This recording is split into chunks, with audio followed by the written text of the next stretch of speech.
what I intended to do when I wrote this book, and I started in the late 90s. I'd actually been traveling in the US, and I was reading Campbell's book, The Mythic Dimension, which some of you might have seen. And in there he's got an essay, I think it's called The Mystery Number of the Goddess. It's either that or The Occult in Myth, Art and Literature. They're both similar essays, and they both are to do with mythic numerical patterns that are kind of woven through myths and seem to be, in some sense, inherent to the deep psyche. And I had all these ideas of a pattern pervading everything, and pattern as this organizing force that was evident in astrology, in the arrangement between the planets, evident in the depths of the psyche, in the arrangement between the archetypes in the psyche. So I wanted to write a book that applied astrology to the hero's journey. That was my my aim. I wanted to show how you could use astrology, like your own astrological birth chart, and an understanding of where the planets are now and how they relate to your birth chart. It's called transits. How you could use astrology to illuminate the hero's journey. Okay? It seemed to me that the hero's journey is a universal model. It's a universal schema for psycho-spiritual growth, or the mystical journey, spiritual journey.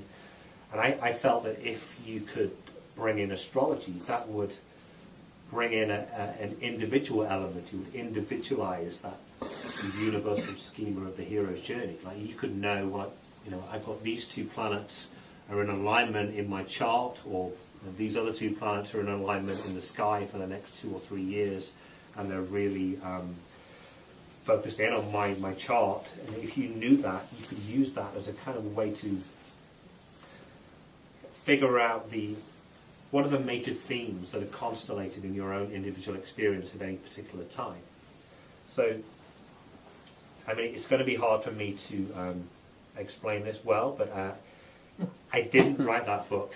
I didn't write that book because as soon as I got into writing about astrology, I was like, wow, it's going to make no sense to anyone.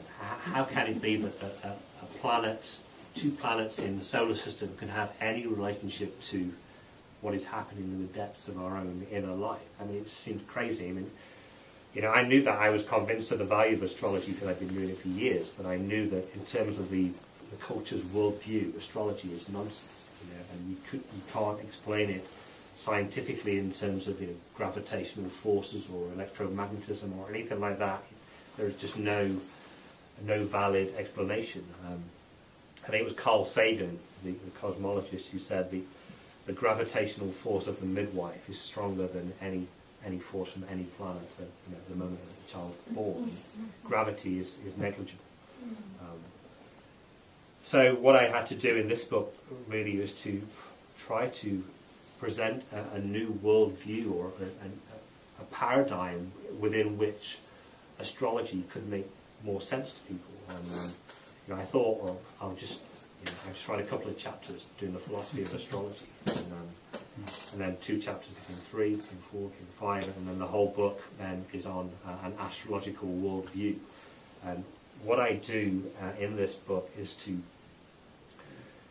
I use the new paradigm sciences. So Fritjof Capra, I'm sure you've heard of him. He wrote the Tao of Physics in the early 70s, mid-70s. David Bohm was a contemporary of Einstein, worked with Einstein a little bit, a physicist. I use his ideas. Rupert Sheldrake is another well-known new paradigm thinker in biology. And Pierre Teilhard de Chardin wrote the famous book, The Phenomenon of Man, about the evolution of the cosmos.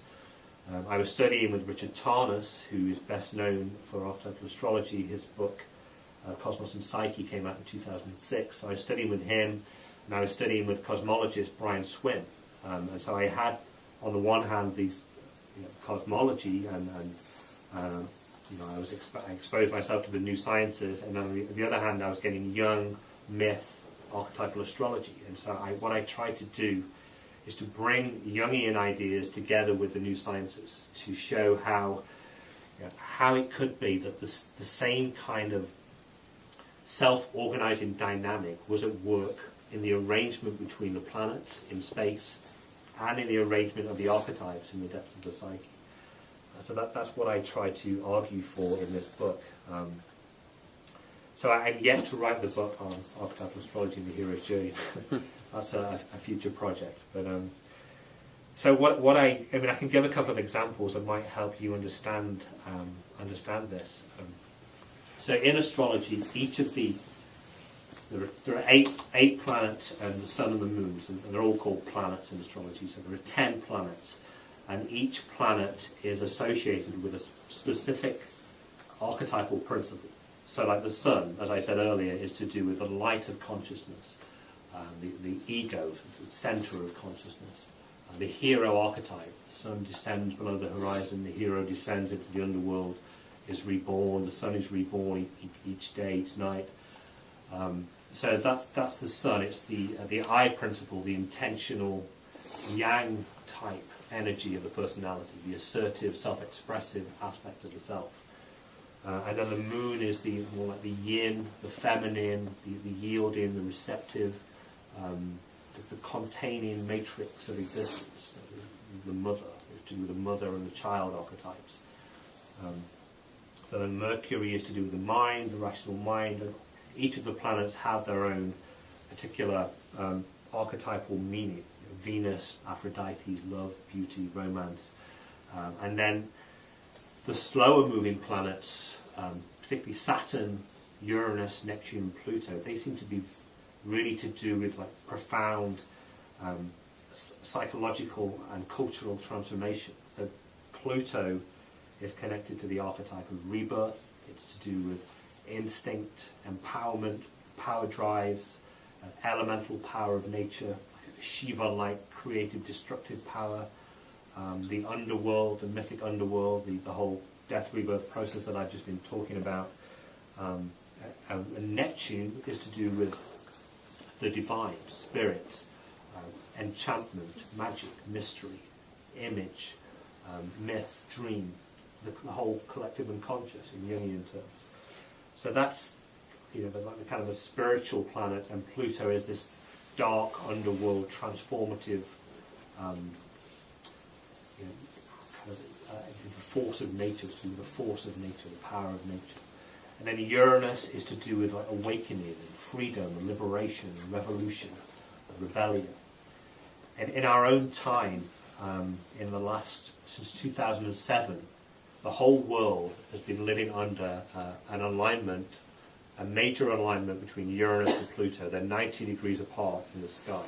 Okay, so what you get is Uranus to do with rebellion, revolution, the new, creative change, disruption, trickster, is empowered by Pluto. I said Pluto is to do with power, elemental force, and so you get, when you see Uranus and Pluto together in the sky, you get periods of revolutionary tumult and turbulence, like the 1960s, or Uranus and Pluto were together in the same position in the sky. French Revolution, Uranus and Pluto were exactly opposite in the sky, 1789. They were in major alignment again in 1848, and a wave of revolutions across Europe. And then, lo and behold, in our own time, Uranus and Pluto are 90 degrees apart, and we get the Arab Spring and the whole revolutions in the Middle East, and the protests against the financial crisis in Greece. And just today, you probably saw the Ukraine protests, massive protests in Ukraine. They pulled down a statue of Stalin. It's just like this revolutionary fervor is just engulfing the world, and that reflects, from an astrological view, Pluto and Uranus coming together, the archetypes with those two planets coming together.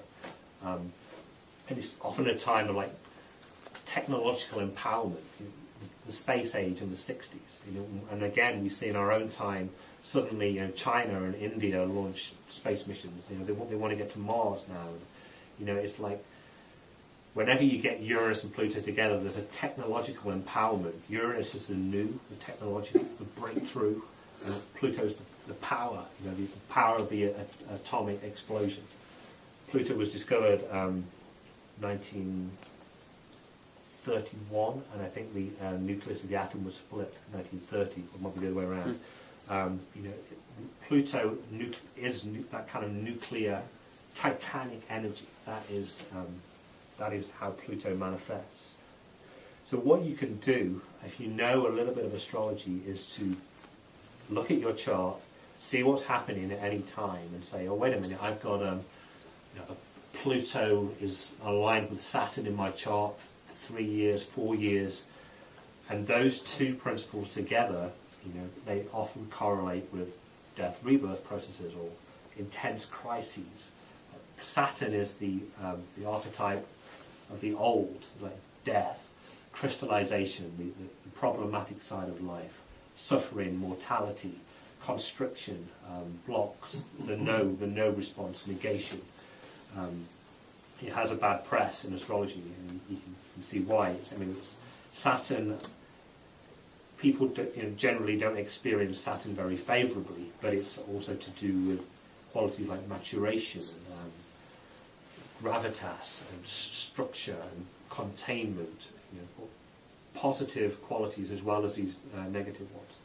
So if you know that you've got Pluto aligned with Saturn in your chart for 3 or 4 years, you can expect experiences like extreme, feeling very constricted, or feeling like your old self is dying, or feeling like everything secure in your life is being somehow destroyed and things are being rebuilt and reforged on a deep level.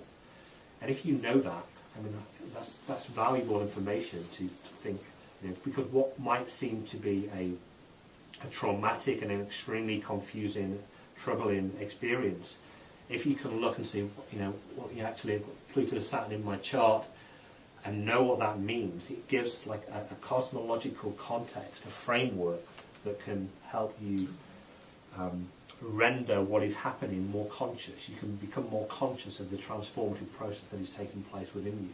And it just gives meaning, it gives deep life meaning.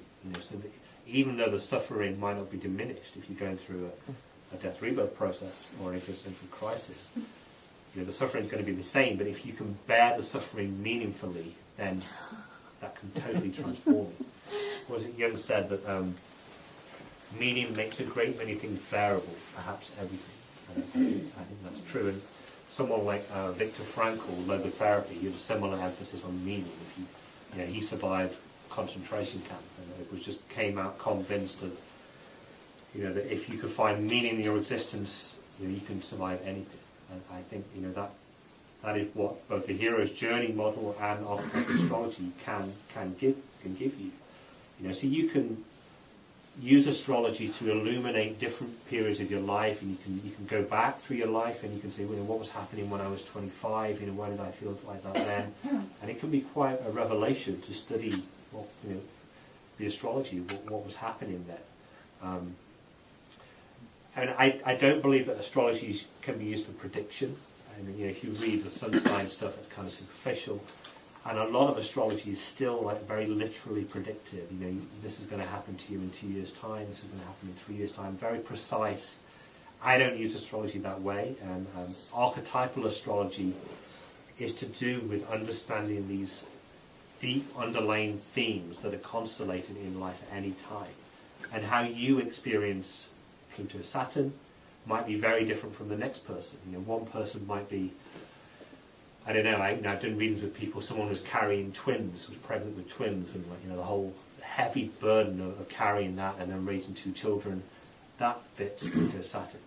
Or someone like Al Gore, who confronts the environmental crisis and takes that on as a huge burden. He's got a Pluto Saturn in his chart. Jung has Pluto Saturn, the whole focus on Herculean strength, surviving the death rebirth process. Nietzsche, another Pluto Saturn person, or Aurobindo, the Hindu philosopher. People with Pluto Saturn in their chart generally are focused on intense struggle. There's a certain weightiness to their experience, and often a compression and a constriction. But it can come through in a wide variety of ways. I'm thinking like Nick Drake, the 60s musician, he had Pluto Saturn. And I think for someone like that, it was almost pulled him to suicide. It was a very dark, kind of overwhelming complex in his life. And yeah, I mean, it can come through that way.